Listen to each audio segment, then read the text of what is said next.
Bivši zadrugar Stefan Krle se dotakao aktuelnih ljubavnih priča u Beloj kući, pa je prokomentarisao bivši bračni par Dalilu i Dejana Dragojević, Anu Jovanović i Filipa Cara.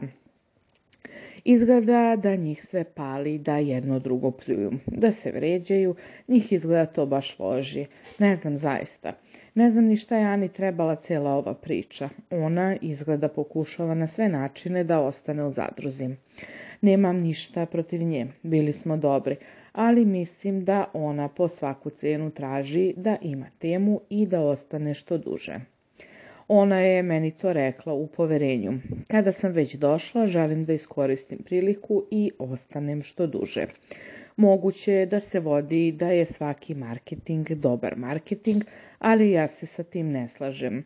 Ne bih voleo da imam takav marketing, ali ima po par takvih devojaka u Beloj kući, priča bivši zadrugar.